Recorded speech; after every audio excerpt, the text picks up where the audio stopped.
Hey everyone, Matt from Soundrolling.com. Happy New Year. And we're here with Sound Chat 46, and this is with Kevin Strahm. Did I pronounce it right? Is it Kevin Strahm? I You forgot. did indeed. It is Kevin Strahm. That's correct. Thank you, Matt. Yeah. Fantastic. How's it going, Kevin, in the new year? Good, good. Happy New Year to you as well. And I don't know if I'm the first new interview of 2017, but if so, I'm super excited about that. Happy to be here and to talk about all things production sound. Love it.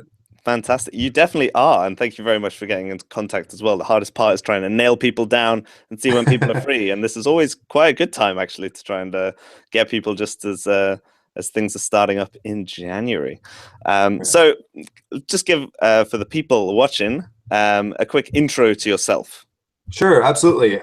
So my name is Kevin. I am a production sound mixer for film and television, and I am based in the southeast of the United States. I started working in sound when I was a musician, going all the way back to my school days. I had a band. I wanted to learn how to record my band in the studio, and you start, those things kind of go together. You start to learn about the craft of recording, and it's not just guitars and drums and things like that. It's voice, and then you learn about mixing, and they kind of just go together. I didn't get into film production right away. I actually deviated off the path. I stayed in that art form, but I went to corporate world, and I did audiovisual for meetings for almost 13 years. I worked for Marriott International, and I worked for basically the in-house audiovisual team that would provide all of the background that you would need to have a successful meeting, with lighting and video and sound and projection and all that stuff. And did that enough to where I realized there was something wasn't right. The artistic element wasn't there. I needed to figure out where my niche was and find that and go for it. And about 4 years ago, almost exactly, it was January of 2013, I quit my day job and I purchased a little bit of equipment and decided to go full-time freelance in the world of sound. Production sound for film and television, and I haven't looked back since. And I've seen tremendous amount of growth. I've been super happy, super blessed, feel very grateful for the amount of growth that I've had in these 4 years, and it just keeps getting better and better. So I went from being just mostly working at independents, short films, things like that, to 2016 was the year I joined my working union, which here in the United States is IATSE. So I'm a member of the union now. I've been working on bigger films, and 2017 hopefully will be the year that things get even bigger. Very excited. Fantastic. And what it's really interesting that firstly that the Marriott has such a big I don't know, a whole team, and you managed to work there for 13 years doing meetings and aspects of that. What was the section in between from just recording to going into that? Finding that well, I was 19 years old, and I had a band, and I started working for Marriott when I was 19 years old. So there really wasn't even a transition. It was just, hey, what could I get as a day job that would allow me to still have my band, but it would have also, income, and in a field that I was something excited about. I mean, audiovisual for meeting can also just be something boring. It can be flip charts and a projector and a screen, but at least it was sound, and occasionally it was exciting live stuff. One of the coolest things that happened to me with Marriott was I used to sit and mix these little events where really cool speakers would come and speak to big audiences, hundreds of people, and I would hear motivational speakers, I would hear doctors, talking about their latest research. Occasionally I would hear business CEOs talk about what's going on with their business and where trends were heading. I mean, sometimes I would be in the back, Matt, taking notes on a notepad, while I'm mixing this event, going, oh, this is really interesting stuff, So it was sort of, it wasn't exactly a smooth transition. It was just music and then corporate and then now film. But, there were so many skills that I picked up along the way that really paved the road for me to go into this, that it was actually a worthwhile endeavor. I wish I'd started a little sooner in film and television. I wish I hadn't gone that far down the corporate road, but I kept looking up ahead and thinking, where am I going to be? Do I want to be my boss or my boss's boss in 5, 10, 15 years. And I thought, I don't. That's not me. I don't want to, and it wasn't about money in the corporate ladder. It was just about, is that where I want to be creatively? And it wasn't. So if anything, I wish I could redo that. It just starts sooner. And so how did that look for going from like, okay, I need to go, like, was film your first choice? Did you like try and look at full-time stuff? I'm just really interested in a lot of people, Yeah, like how actually, they start out and then pursue it. there was a transition. I forgot to mention this. There was 2 years of, I worked, because when I was in audiovisual, eventually I became a manager, and I managed my own equipment for my small property that I worked at. And there was a 2-year period where I left Marriott and went to a school, an art school, and I managed the equipment at the art school, and they had a film and photography program. So there was a little bit of a transition there. And actually that is something that inspired me to look into film more. I remember wanting to get into film when I was younger, and being deterred, being steered away. I remember telling my boss at Marriott, I think I want to get into film production. He goes, you don't want to do that. I did that in Los Angeles. It was terrible. It was horrible. But when I went to the art school, the students there, some of them had graduated, and they were working on senior thesis projects, or, interesting work after they graduated. And I kept in touch with them. And that's what sort of opened my eyes to, I forgot there's a world out there. This world exists where media is being created, and they need people to shoot it, light it, do the sound for it. It was just like something clicked again, and I was like, oh yeah, that's right, I forgot this world exists. Like, I need to tap into this. So I actually resigned from the art school. It was really hard to do. It was one of those that didn't run on the semester system. It ran on the quarter system. So it was just like this never ending, wheel, and it's hard to jump off. But I said, guys, I got to go for it. And I remember I did something really dramatic. I had a nice car. I had a Ford Mustang that I had already bought and paid for, and I needed seed money to buy some of my initial equipment. So I sold the Mustang, really nice car. I love this car so much. I had a truck too. So I sold the car. I gathered enough money to go to True Audio in Atlanta, and buy my startup kit, and that's where I started. So that was the beginning. Fantastic. That's crazy. Yeah. That's so cool. And what was the first bits of a gear you bought? What was your recorder? What was your mixer? Right. Well, I started very simply. Before I went to True, I had invested in a little bit. I had Sound Devices 302, great little field mixer. And then that outputted into just the classic Zoom H4n, the digital recorder. And so I was mixing. I had a boom. I had 2 used wireless systems, and then those were my 3 channels, right? So boom, lav, 1, 2, and I would put the boom on one channel, and I'd mix the 2 lavs to the other channel, so that we had something of an isolation. But it was still only two channels. It was left and right. So that was my setup for a while. And then when I finally sold the car and I went to True, I got fortunately the 633 had just come out. So I stayed with Sound Devices. I'm a Sound Devices guy. I'm not a Zaxcom guy. I got the 633, and then a bunch of more stuff. The Slate, the Comtex, the camera hops, what do you call it? The lock kits for cameras. I love the Mose Gear, little tiny Mose Gear lock kits you could stick on the cameras and jam them and that sort of thing. So, here's another thing. The side note is that, isn't it funny how no one really teaches you how to do this? You have to work with maybe another mixer and boom for them or utility for them and find out what's going on. No one tells you how to build a sound card or how to build an antenna setup. So there was a lot of stuff that I had to learn, and I'll never forget. A lot of that scared me. How does this stuff work? How do I make it work? And this is why we could talk for a long time, because again, for someone who's just starting out, you don't know how to price your services, right? How do I know how much to charge a client? What does my invoice look like? I see people posting questions like this online often. Even on JW Sound, they'll say, hey guys, how much do I charge? There's no school, there's no book you can read, as far as I know, that explains all of that in detail. There's lots of books about production sound, but I think there's a lot of benefit to services like what you're doing right now, where someone could go online and watch a video and say, hey, how did that person start out, or what did they do? You know, so another good reason that I'm happy to talk with you.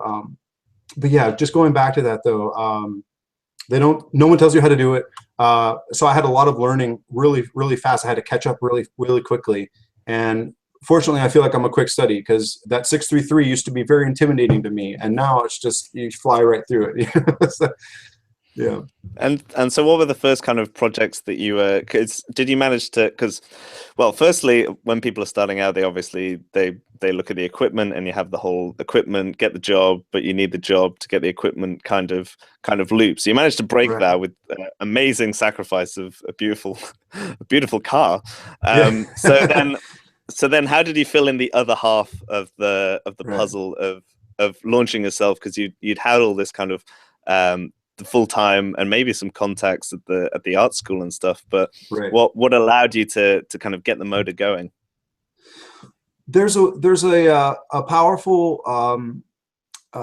thing that can happen when you network, and I'm sure you've experienced this before. But if you're not good at networking, you got to learn to get good at networking. You've got to learn to be an excellent networker, and that's something that I feel like I'm still trying to improve now.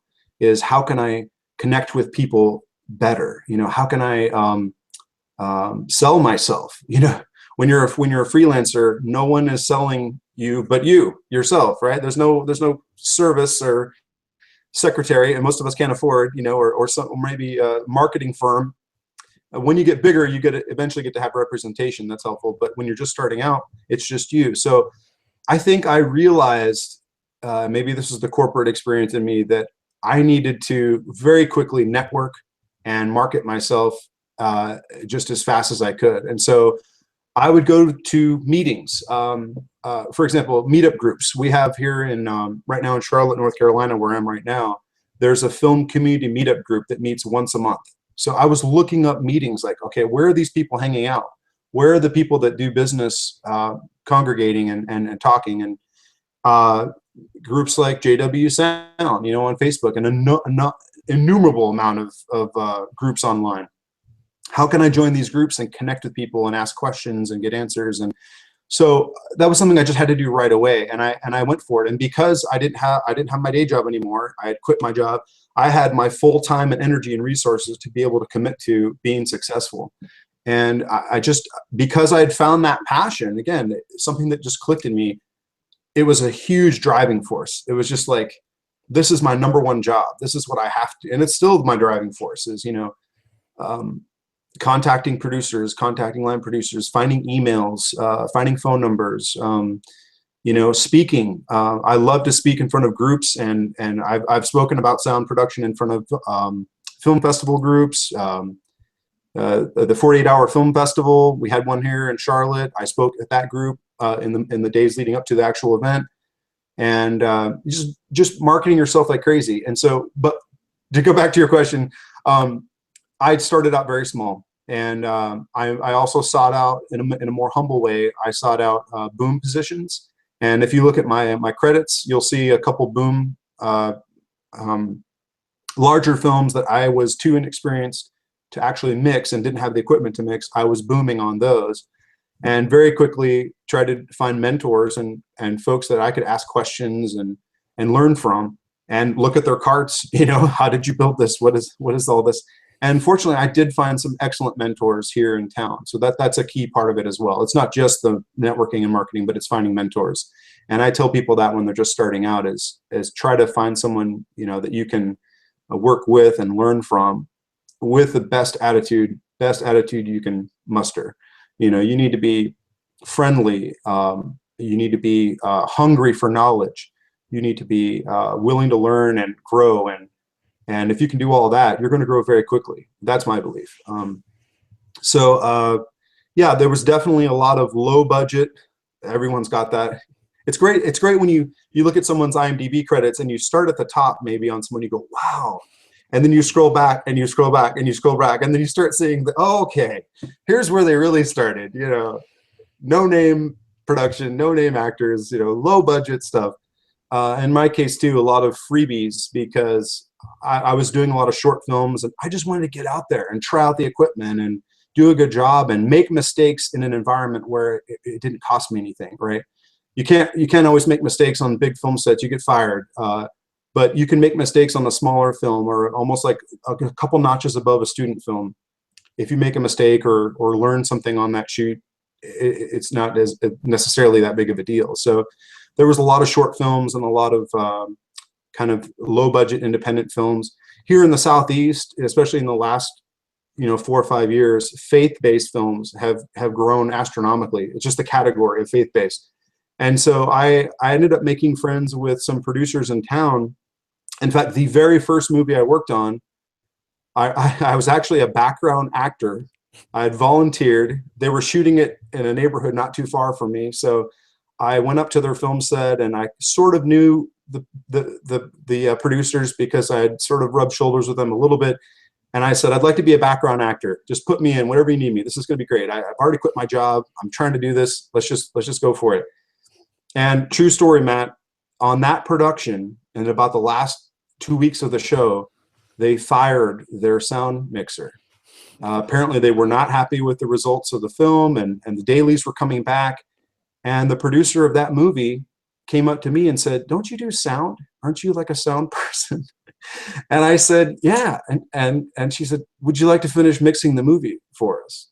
And it was incredible. Talk about an opportunity. So, and I'll never forget how nervous I was. It was very, now looking back, it was a very simple shoot. And I didn't have a cart.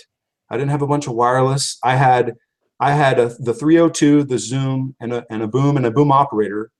And that was it. We finished the movie, and we had a little bit of wireless that I didn't use because I wasn't happy with the wireless that they had provided, like the equipment. And so I just said, I'm not using this stuff. It's junk. Let's just leave that off to the side. We'll boom this movie. And for that reason, it ended up sounding a lot better immediately, because apparently they were trying to wire up people, and it just wasn't working, and they didn't know what they were doing or whatever. So, but yeah, again, very humble beginnings. And then that was a great opportunity. Fantastic. What a way to start. There's been, on a few of the other chats I've done as well, there's a sound mixer in New York, also called Matthew Price, funnily enough. But he got his start, and he got to mix all of the Sopranos because he was on the a similar story. Like what was he there? He was there on the what's it called? The pilot. And yeah, the mixer kind of walked off, and he kind of stepped up, and then he got all like 8 years or whatever it was. Wow. 7 years. So you never know when those kind of opportunities are going to come about. It's insane. So have you managed to kind of stay like purely film, or are you like half and half it, or are you just what's your kind of breakdown of a typical year of recording sound? Right. I like to think that my favorite world is feature film. I just think that there's the most maximum amount of creativity can be found there. And as an artist, and I like to think I'm an artist because I'm a musician, and I write songs. I think participating in the creation of the scenes of a movie are a lot more exciting for me and fulfilling as an artist than, say, a corporate, industrial type gig where you're just shooting a commercial or something like that. Those can be fun as well, but so I think I try and direct my energy to booking feature films. And it's interesting that a lot of people have proven that you actually can make more money doing corporate stuff and commercials. I know many, especially cinematographers, for some reason, so many, guys who graduated from the film school and were so excited about going out there and making movies. And I look at their updates on their social media, and they're doing commercials, or they're doing sports, or they're doing this.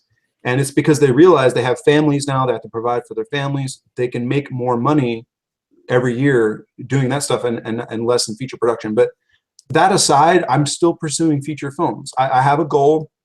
It's nice to have almost like your motto is what I want to be, and I want to be hopefully one of the most successful sound mixers in the world. I think that would be wonderful. I think that'd be fun. And again, not in an arrogant way or because I think I have some skills that others don't. It's just, if I can grow to that position in the next 10 to 20 years, that would be so much fun. So I pursue feature films, and then in the downtime, if I don't have anything booked, I'll do other stuff. So I'll do commercial work, industrial work. Last year was phenomenal. I got connected with Christian charity organizations, Samaritan's Purse, and also the Billy Graham Association, which is based in Charlotte, North Carolina, where I live some part-time of the year. And they flew me all over the country covering events for the Billy Graham Association. And the summer before that, I went all the way to the Philippines to cover typhoon victims of Typhoon Haiyan. They flew an entire team out for 10 days to the Philippines.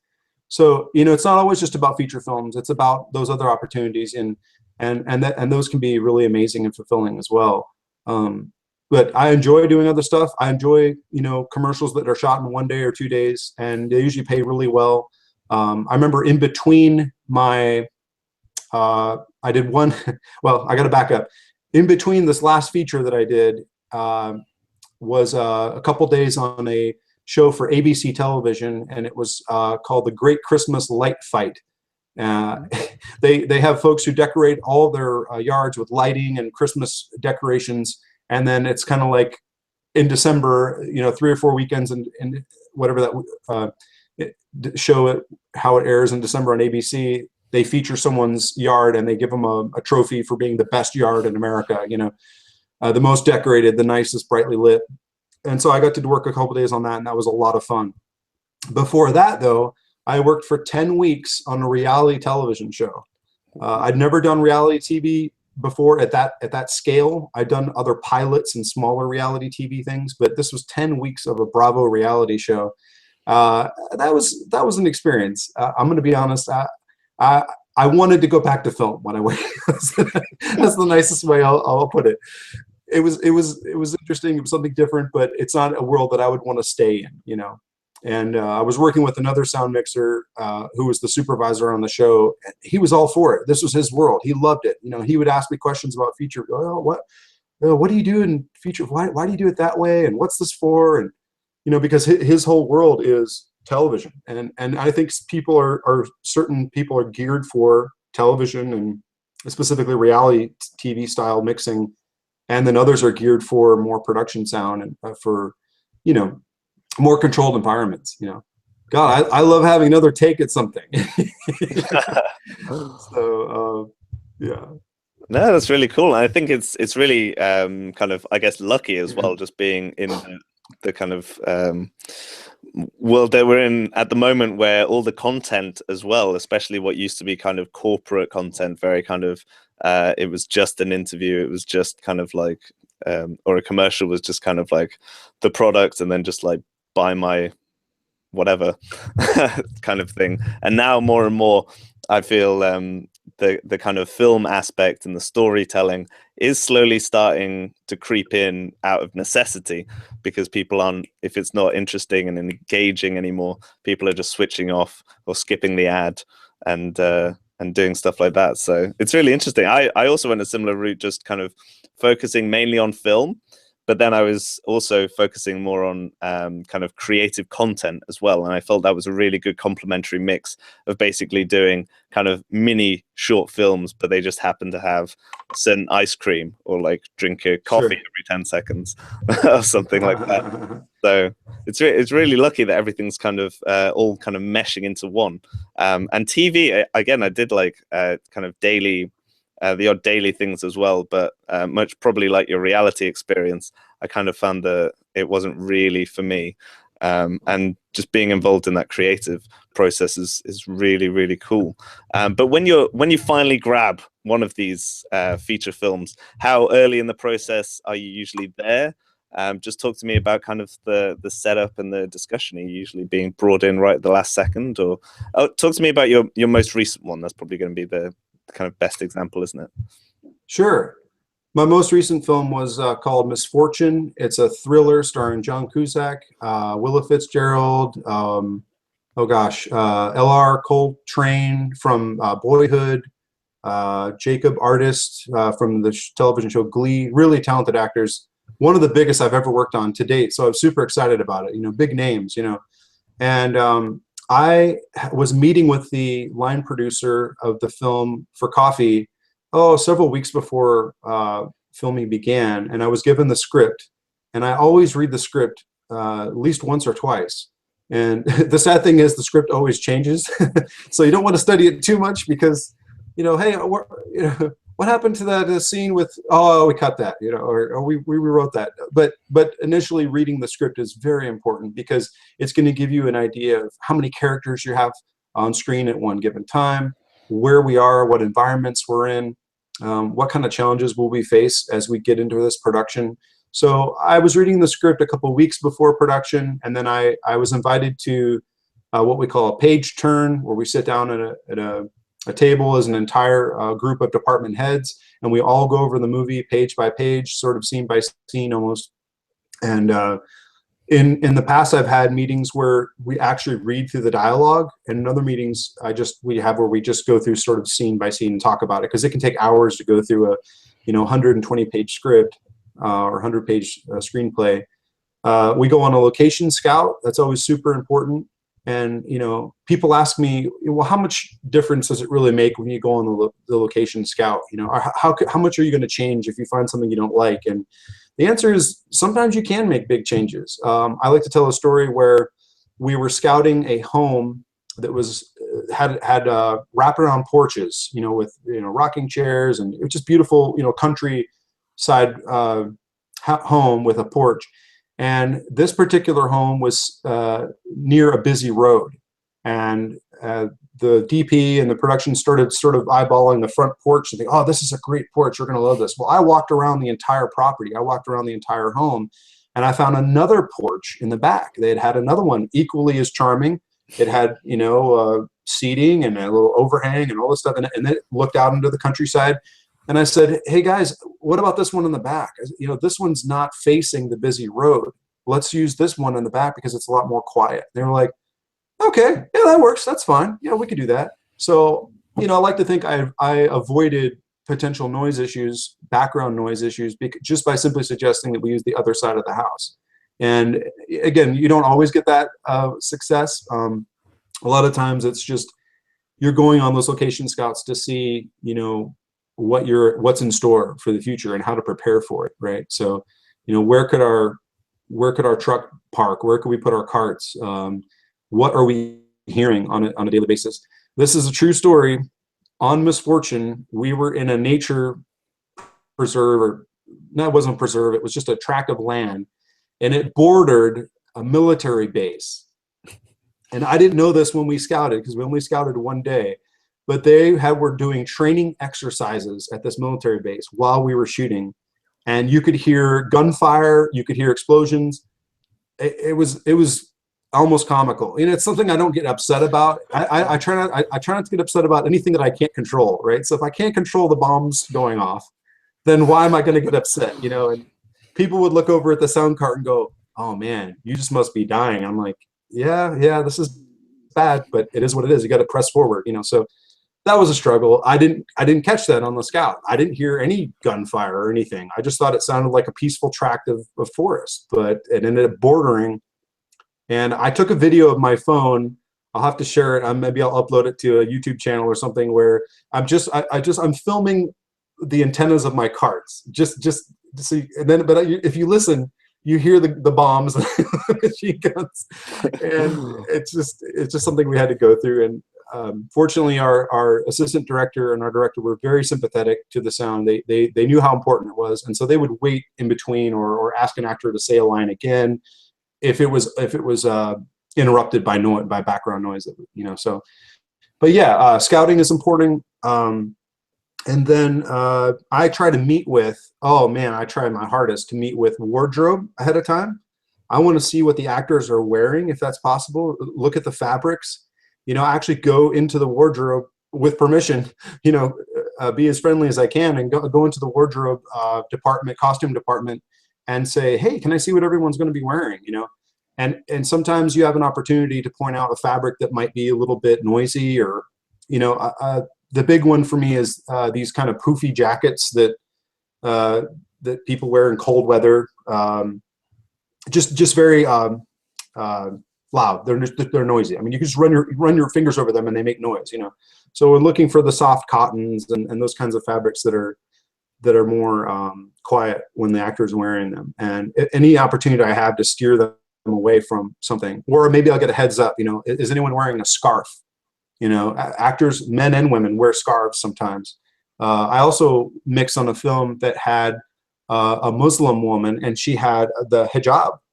And so I had to navigate, oh, how do I mic this? You know, that's a challenge I haven't had to deal with before. You know, so you want to kind of, again, you would learn that from the script. I mean, obviously the script would have tells you about, you know, the hijab. But going into wardrobe and costuming and asking them what people are wearing, and especially if it's early on where they're still potentially forming what the wardrobe and the costume will be, you have an opportunity to possibly influence them to get something a little bit more quiet. So that's a good one. Camera department, I just try to touch base with to see what we're shooting, how many cameras we're shooting with. You know, do I have to worry about multiple cameras from different angles? Do I have to worry about the dreaded wides and tights? You know, we've got 2 cameras. One's going to be wide, one's going to be tight. We're going to shoot real fast. It's going to be great. And then I say, whoa, whoa, whoa, whoa. That kind of messes things up for my boom operator. You know, just try to have a little meeting with camera department ahead of time, and also, you know, letting them know that we're friendly and we want to work together. You know, and it's not like we're at opposing sides. You know, I want to let them know that we're on the same team, and that I'm very sympathetic to camera, almost to my detriment. You know, I've heard boom operators tell me like, man, why'd you say that? Because I'll say things like, I understand that the picture is, this is a movie and it's not a radio program. You know, you know, they'll say, oh, you're such a traitor. You know, they're joking, but what they mean is, you know, I think there's some people out there who really are just militant about their perspective, their side of things. And I like to think that I'm a little bit more open-minded. I understand it's a film, it's a movie, you know. So if a DP sees something in the frame that he doesn't like, be it, you know, wireless transmitter, radio transmitter on an actor that's showing through clothing, or the boom is in the front, whatever, you know, let's just solve this problem. Let's just solve it as fast as we can, and not try to put up a fight. And, you know, just because we're sound and that's our thing, you know, I like to think I'm a team player, hopefully. Well, it's interesting as well, even just with the now with everyone, for instance, I don't know if you saw those things like how House of Cards had recorded sound and things like that, because they used quite a lot of top of frame, and they were able to just paint out. So even that whole wide and tight thing can potentially, again, still be done, but having more people with more kind of, I guess, threads to their hat, or whatever, bows to their hat. I forget what the saying is, but feather in their cap. Feather in the cap, exactly. Kind of rhymes. Feather in the cap, bow in the, yeah. But I've used that quite successfully a few times now, and even with people that are not aware of how how problems are being solved, other than that is in my frame, that has to go out, or that is. Right. It's always been this way. This kind of, it's great to big shows where it's like, look, it's so easy to just kind of paint this out. And I did my own example as well, just to show them, like, just bring up my little like Instagram thing, and I go click, and the boom like disappears, and they're like, nice. Whoa.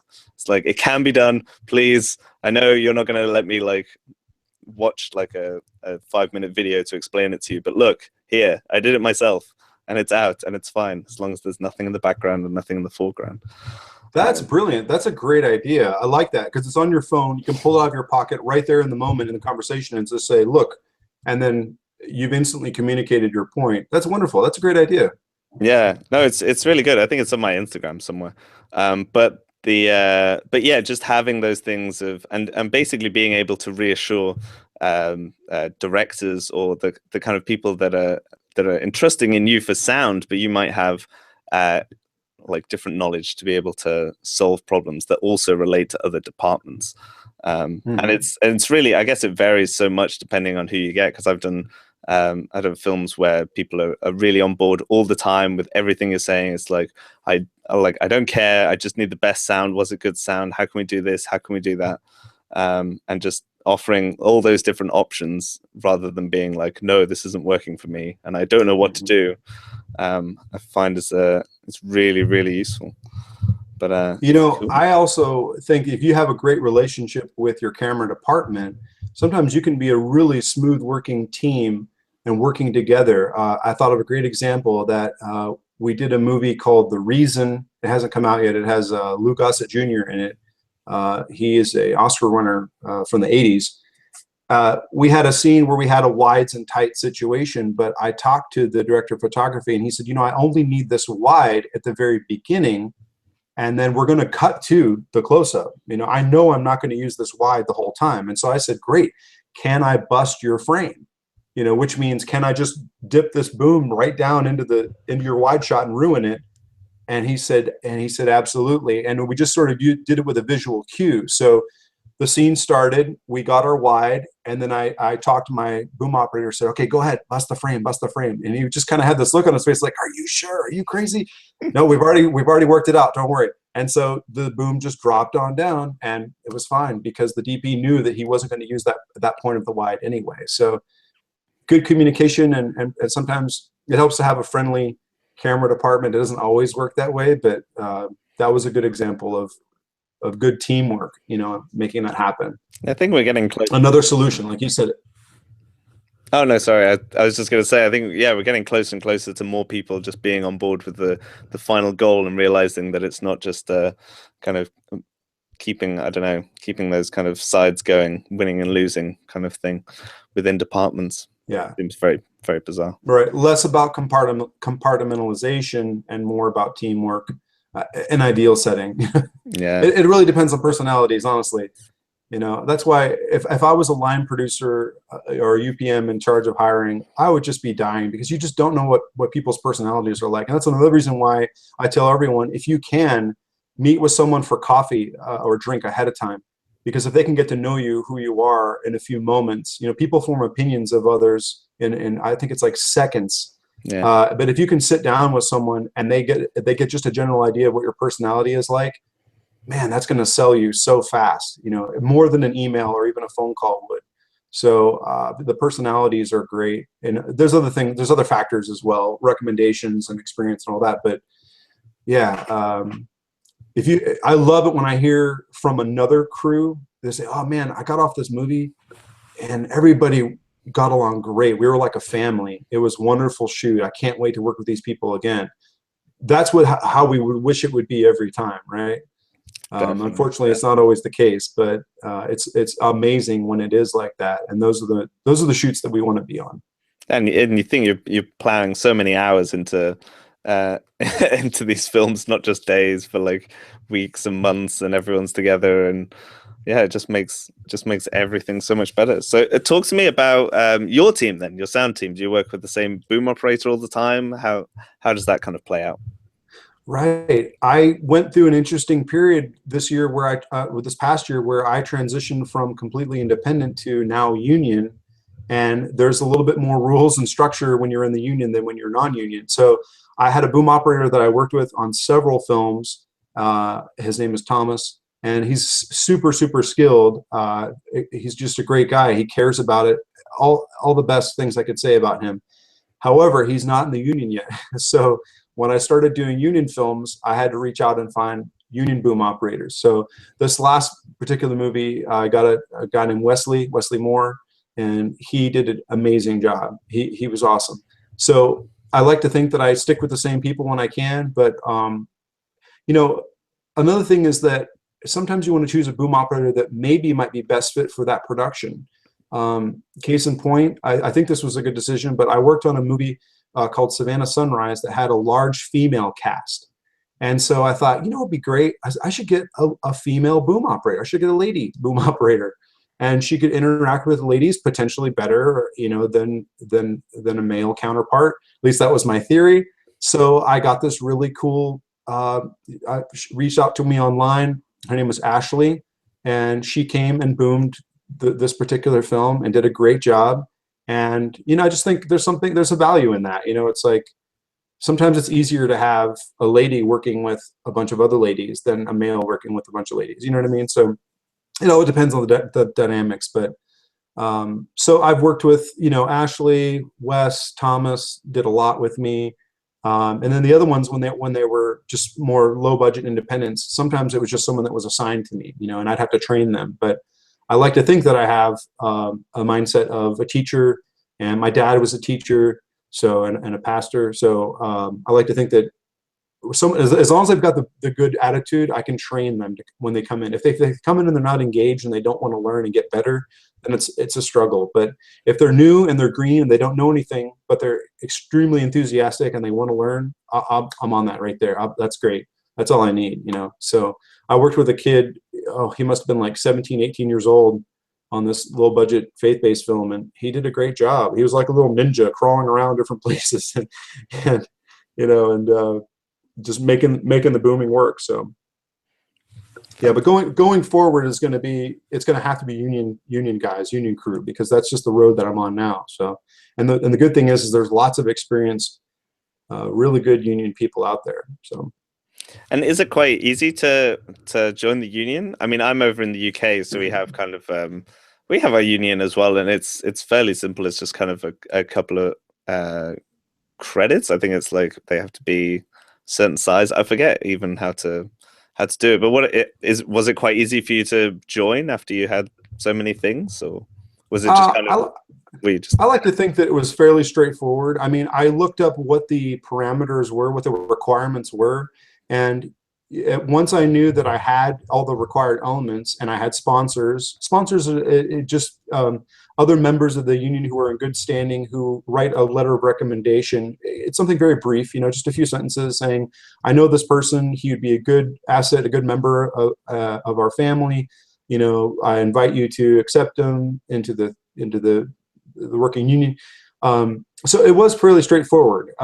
There is sort of a steep price tag with joining, and the one that I'm in right now, 479 in Georgia, recently almost doubled their initiation fee. So I joined before they voted to double the requirement. But so that is something to think about. Is there's a financial investment when you join the union that you don't have to pay things like assessment fees and quarterly dues and things like that when you're independent, because it's just you, right? Now, the doors that open for you, though, when you're in the union are really exciting. So it's sort of like a fork in the road on your career. So when you want to decide to move forward and you look ahead and you see who are the other successful mixers I'm trying to model myself after, they've all gone into the union. And so I knew that was the path that I needed to take as well. So yeah, it's something that you need to be sure you're ready to do, because I know some people have joined and aren't really utilizing the opportunities that come with it. They're just paying their dues and they're just sort of skating by, and it sort of probably was not the best thing for them. The other thing that's important is, I don't know how big the jurisdictions are in the UK, but we have sort of separated jurisdictions by states. And 479 covers, I think, 2 states, Georgia and Alabama. And fortunately, there's so much work around the Atlanta, Georgia area and surrounding area that it's just immense. I mean, it's almost endless. There's another union that covers North and South Carolina, and that one was one that I debated joining because I have homes in each state, but I needed to have a home address. You're supposed to join the union where your home address is, what's on your driver's license and your, everything. So I chose the one in Georgia because I knew there'd be more opportunities for me there, and made that my home and that my base. I'm still trying to work everywhere, though. I'm not trying to limit myself geographically just because I chose that location. I've actually seen mixers kind of poking at me and teasing me, saying, "Hey, why don't you pick a city?" But I don't necessarily believe in that. I think we can go around the world, right? Why can't we work in different cities? I should be able to go to Canada. I should be able to go to Florida. I should be able to go to California. Ideally, and not just as if I'm enclosed in a particular geographic area and I'm not allowed to leave that area. So that's at least my attitude. Yeah, those are important decisions when you think about joining the union. I think just in the UK, it's just I think there's basically just one for the whole of whole of the UK, pretty much. I think maybe there's a separate one for Ireland, but again, it's all different once you're on kind of short films or lower budget stuff. I think it's yeah, it's just I don't know. I think you can still do whatever as long as you're trying to maintain the rates for whatever they've set out. Such as if your feature hits over a certain budget, then you have your rate essentially of what you should be getting in proportion to that. It's very interesting to see where it'll go with stuff that's lower, or if it can go anywhere. Just because I don't even know how you would maintain that kind of thing. And I think it's interesting. It's something that I'm still learning about as I go along. And what's difficult is there's published rates, right? So depending, and they've divided them into tiers. You know, you have tier 0, then you have tier 1, tier 2, tier 3. But at a certain low level, it's very difficult because not necessarily just anyone would want to sign up for something that's a tier 0, right? Because the income, the money that you're going to make is so much lower. So it is strange how they're organized, but sometimes the money is so low that it may not be worth your time. It's a difficult world to navigate. However, I've noticed things that sometimes those movies are great opportunities for folks that are growing and are still inexperienced. They can grab those lower budget organized union films and build their resume up, you know. So like I recently saw a tier 0 film that I was invited to mix on and turned down. And then a couple months later, I looked back and said, you know, I wonder who ended up taking that job. And I looked at their IMDb credit, and they had a bunch of utility or boom credits until they had reached that film, and then they had their first mixer credit. So I thought, oh, that's perfect. That's the exact kind of person that should have taken that job, was someone that needed experience, but you know, didn't have the resume for a huge movie. It was a good fit for them, you know. Yeah, because they obviously can't try and. I guess their idea is they're obviously structuring it because it's a business for the predominant amount of the industry that gets shown anywhere, for instance. But then all these lower budget things have to be the perfect entry point, especially when today everyone's not necessarily able to follow a mixer straight away. Because they have to go out and kind of prove themselves and get there. You already have to like come to the table with some cards, otherwise you just really can't play the game at all. So do you ever, I mean, when you're in, is it like the UK where if you're in the union you can only do union stuff, or can you still do non-union stuff, or how is it like super strict, or how does that work? No, actually, it's not strict from what I understand. And again, a lot of this I'm still learning because I just joined this past summer. They're not forbidding you to work on non-union projects, but I think they do want you to report your income, and they want to know what you're working on. And then there's important reasons for that. And one of the whole purposes of having organized labor is that so it's for your protection, right? So there's so many filmmakers out there that unfortunately are taking advantage of people, and maybe they're not paying them correctly, or they're having them work in unsafe work conditions, et cetera, et cetera. So there's a benefit to staying in communication and telling your union what you're doing. So they won't forbid you here to work on something that's non-union, but they do want to know, I think, what's going on, and I think it's important that we as union members stay in communication with our local. And yeah, there's no prohibition of that. Now, on the other hand, it's in my best interest to always go after union projects, right? As much as I can. So, and to that end, even though the union is not responsible for getting you work, they say that, you know, we don't get you jobs, but they do help provide information, and they organize it. And there's an updated list that's continually updated of projects that are coming to your geographic area that need crew, and it's wonderful. You log on to the website, and you can see projects that are coming up, and rumored projects that may or may not happen, but they're floating around and people are talking about it. And then you might check back a few days later and you'll see an email for who to send your resume to. It's wonderful. So those are again some of the, and then because you're working on films that are have a bargaining agreement with the local, you can more or less be assured that you're going to be treated fairly and be taken care of, because it's an organized working environment. Fantastic. And final one, just on the unions, because I Yeah. again I don't know much about them at all, but then we have lots of people kind of watching from the US, especially. If you were to go, because you obviously have your home union, and what if you go to work in another union's territory? Are you kind of, or like territory? I don't know. Right. Right. Again, from what I understand, there's nothing prohibiting you from doing that. You are classified, though, as a distant hire, right? So if I go to somewhere that's hundreds and hundreds of miles away from my home city, well, I'm not prohibited from working on that project, but I need to be classified as a distant hire. And I think department heads and what we call key people are there's no restriction to, if a producer or director really wants to hire you, they can bring you along. I think some of the other rank and file, again, hopefully I'm not saying something incorrectly, but I think they want them to be they want them to be they want the local, ranks right? filled by Makes sense. locals. Yeah. So Okay. the more locals you hire, the better it is for that production. And actually, it's a better cost savings for that production as well, because they don't have to house them, or give them extra things, per diems, things like that distant hires have. But that being said, yeah, you shouldn't be afraid of wanting to take a job in another city, because you're a department head. It's a big deal, and a lot of the folks that are around here in the Southeast come from California. Talk about distant hire, that's really far.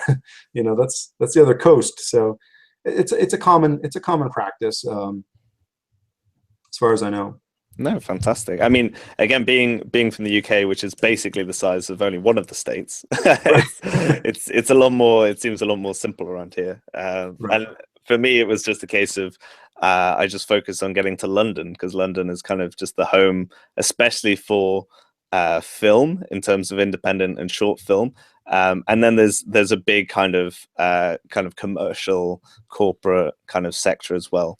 They've managed to distribute the TV out quite successfully, kind of around the rest of the country, to a few other places for shows like Doctor Who or things like that. But apart from that, unless the big ones come over, like I guess Star Wars and things like that, where they shoot on location further around the rest of the UK, London has kind of always been the kind of place to be in my eyes as well. And obviously a good leapfrog to Europe, and also contacts coming from the US as well to London to do this, that, or the other as well. But it's funny, that kind of location, and kind of moving around and putting the free in freelance, I guess. Yeah. So. I have a friend, he's a director, and he just directed a film in the UK. I should ask him how that worked out logistically, because he's from California. His name is Mark, and he directed this film, and I just saw a trailer for it, or a teaser trailer, and I was blown away. And but yeah, one wonders, how does that all work? Yeah. So. Well, it's different in every single place, isn't it? So there's because some places you get like in France, I think, even if you're registered as a creative, you get like a kind of monthly bursary thing to just help you like do whatever your art is. So it's kind of interesting. Yeah. So depending where you are, I mean, you get completely different advantages or disadvantages to the whole thing, which is cool. Nice. But let's move on to I guess completing the rest of the process. We kind of talked about the pre-production side of things, a bit about the production side. Interested to hear the ties with then taking it to post-production.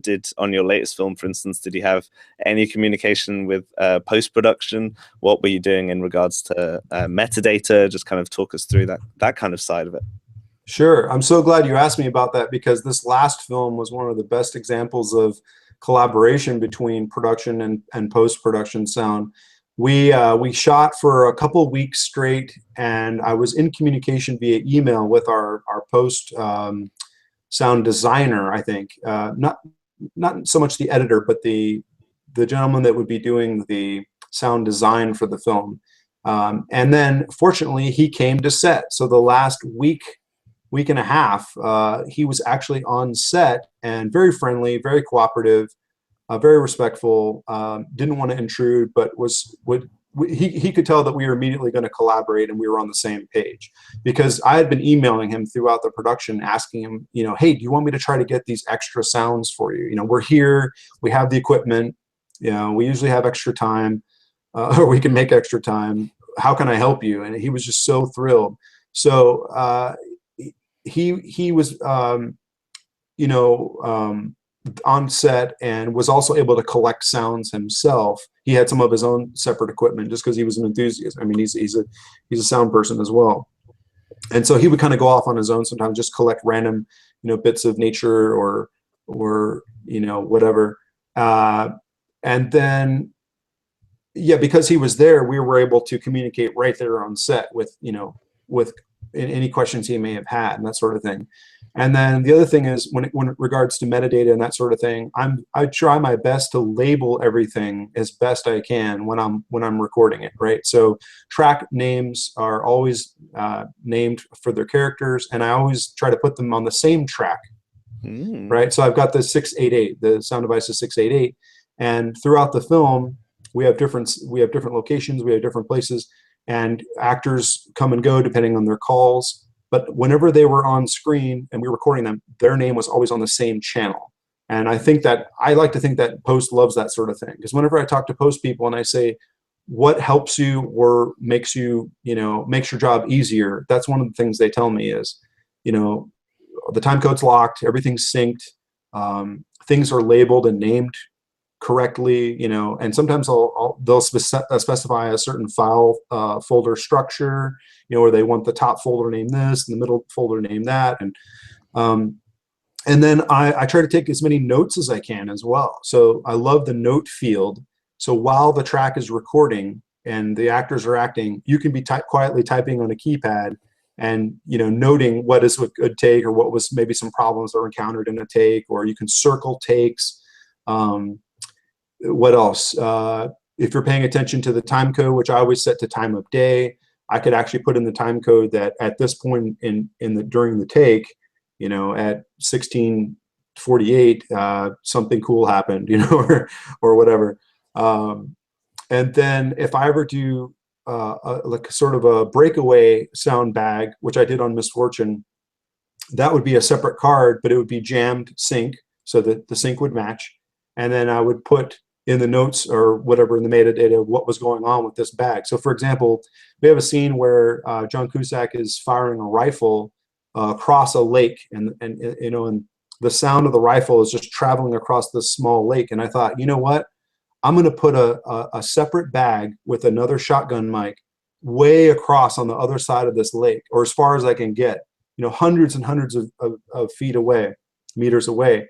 And I did. And so what the end result was, you get this long crack of the rifle, the echo moving across the water, which sounds completely different from the rifle sound immediately above the rifle. So we ended up using 5 different microphones for that scene, just because we were nerding out, I guess, and wanted different options. But we had microphones. I use a Sennheiser, so I have the MKH50, which you can have the -10 dB roll off on to try and protect it a little bit.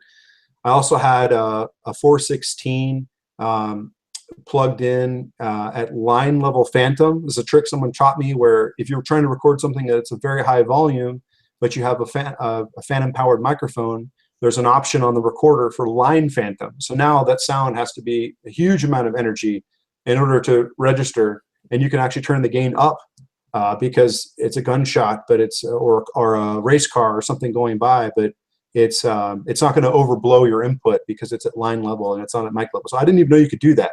I didn't until I learned that trick. I didn't know you could take a mic level microphone and feed a signal into your recorder at line level.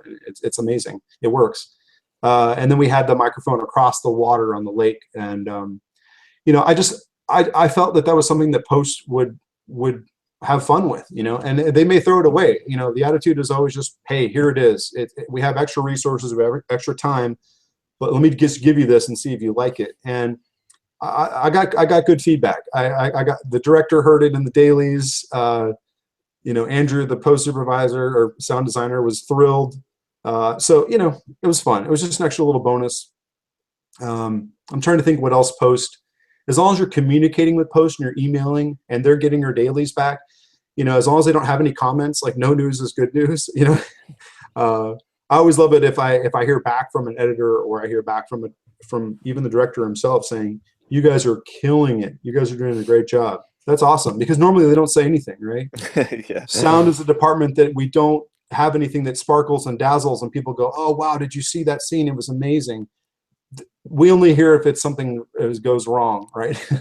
Sadly, yeah. So to hear an editor say, you guys are killing it, keep up the great work, that's awesome. You know, and that's all you need to hear from post is, you know, sometimes if I'm way later in the post process and the film is already done, I love to touch base and call a post mixer and just say, how did things go? You know, and that's very rewarding too, because there was a film, for example, that I was speaking to the post mixer about, and I said, you know, how much ADR did you have to do on this? You know, obviously my goal is, you know, minimal as possible. And he goes, oh, all we did was add extra off camera lines. He says, all your stuff was great. We just wanted to add a few little, you know, for creative purposes, add off camera dialogue.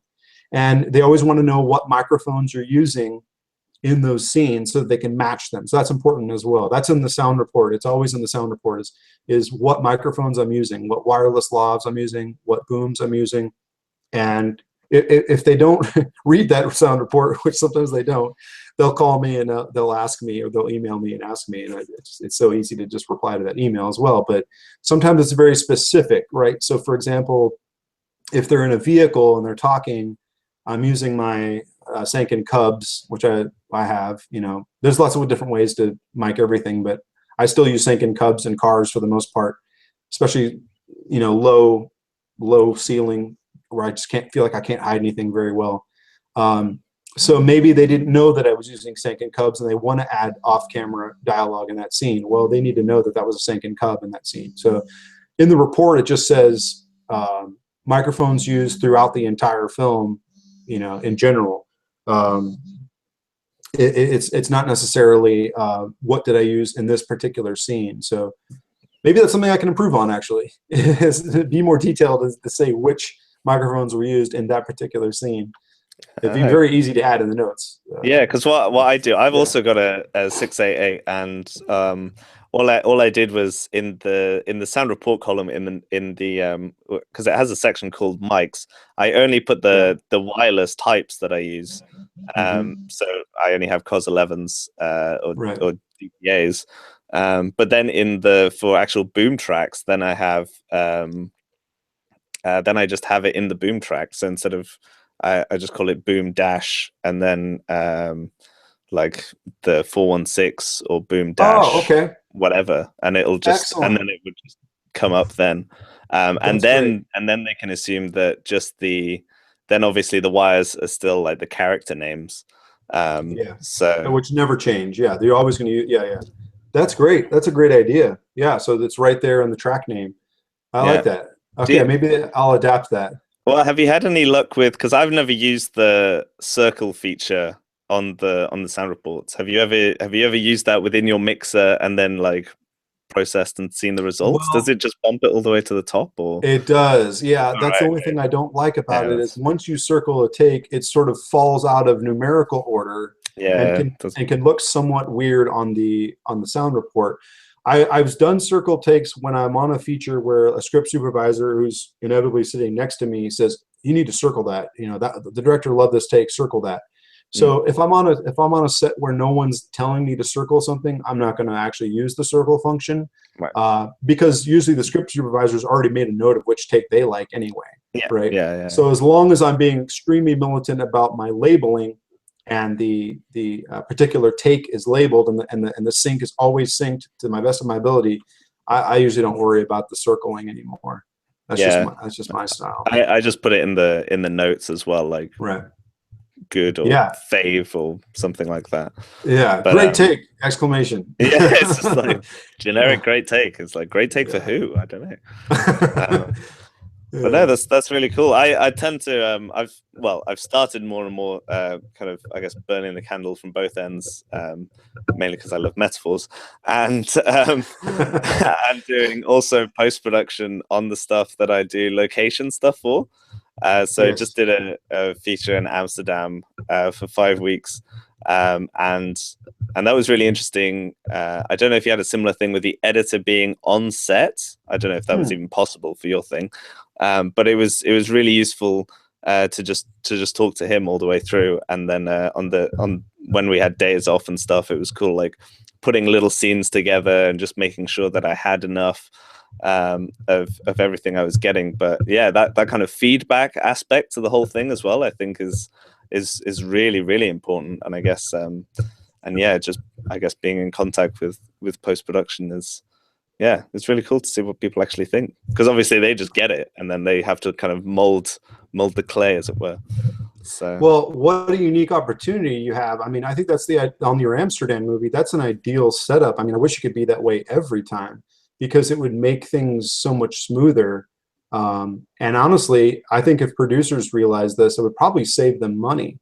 There's so much time and energy that goes into the post-production side that anything we can do to make it smoother. I love it when, if an editor's on set, awesome. But even here, I don't know if they call it the same acronym in where you are, but DIT, digital image transfer. Sometimes I've seen a DIT person on set. They collect the media, and then they go beyond that. They start rough cutting scenes together, and they even do color correction. I've seen that done on set. So now, instead of like waiting for dailies to come back from some, lab or editing processing place somewhere miles away, you're actually seeing the scenes together, cut together right there that evening, perhaps, or the next morning. And then you can do exactly what you were talking about in Amsterdam. You can see what you need to do to smooth things out, or find out if there's missing pieces. Or so, man, that would be great if we could have that all the time. I think I it's guess. something that's, yeah, it's got to be, I guess, getting more and more like that, because it was ridiculous. By the time we'd finished the 5 weeks, he had already cut. I forget how much he'd already like synced and start rough cutting, but I think it was like literally 80%, 90% of the film. And like a week later, 2 weeks later, we finished in. So when did we finish? 5th of November, and I think already now they have what was the rough cut of about 2 hours and 20 or something, which is obviously just like everything, all frills and whatever. Sure. They've got it down to I think 1 hour 40, and so to already be in that place is pretty insane, considering it's only been like 2 months after, or like a month. Yeah, no, 2 months after, pretty much, after And, shooting. and you've got to think that our executive producers and the producers of the film will be super excited about that, because the sooner they can get it to distribution, the more they make the money, the faster the turnaround, right? So Yeah. I don't know why they would be against something like that. If anything, they would be very excited to welcome that. Hopefully that's a trend, I don't know, we'll see continuing at this level. I mean, I feel like big films, the roadmaps are already set. They already know what they're doing, it seems like. But sort of the middle ground, that maybe that perhaps the area that I'm in, it's almost like that sometimes they don't think about things like that. But yeah, Yeah. if you got your thing cut 80%, 90%, everything happens faster, right? So the scoring will happen sooner, and the Foley will happen sooner, and this and it'll go through quality control, and you'll be ready to distribute, and you're done. And then you hopefully you're moving on to the profit phase of the endeavor. Yeah, it was just really, really cool. And then being in the mix as well, of just being able to, because I had all the production sound, because I was there, obviously. Then you kind of look at a scene and you go, oh well, that was there. And we did some scenes that we actually redid it again in a separate location, because it was raining that day, and it turned out that the scene that we shot before, it didn't look cloudy enough, or it didn't look this, that, and the other. So there was definitely a lot of strategic advantages of it. And I guess while you're in production, I guess the biggest cost saver is keeping the production going rather than stopping and then getting all that extra layout for kind of starting it up again and getting everything all back into position. On my last few films, I've tried to record extra things because sometimes you've got extra tracks available, and I record stereo ambience at certain locations. And I was thinking just now, if you were there in person and an editor said, I'll have to plug in, the stereo ambience of this forest, you can actually say, oh, I already recorded that when we did that scene over there, or this day. Sometimes I think as much as the post people have access to all the files, sometimes they don't have the time or the energy to navigate all of it and find that good stuff. And unless you put it in the notes, they may not even know that it's there. So I see the benefit to that happening as well, where you could say, and not just ambience, I was using that as an example, but like you said, other takes, entire moments where you remember something being better or useful and you can help plug it in. Yeah. Because you were there. And even with I find often that I can use the on the sound devices. Well, firstly, for rehearsals, all I do is I name it exactly the same, but then put an R at the end, -R for rehearsal, because then they have that as a rough one. And then -W is always like a wild track, and then I'm always audio cueing it in rather than, well, unless it's like a really, really specific name. Generally, I'll put it as a W as well, just so when they're going through, they never go to a kind of separate whole folder, unless it's kind of just dedicated ambience, for instance, organized afterwards. And it also makes it easier for me because then I eventually get all these files back, right? So then it's for me to go through and realize, oh, well, which like car drive by is this? Is this his car, that car? Like, because it can get very, like, metadata is a skill in terms of being both concise, descriptive, all at the same time. Useful, right? Useful. Yeah, it's it's insane. But yeah, so already about an hour and 20 has just flown by.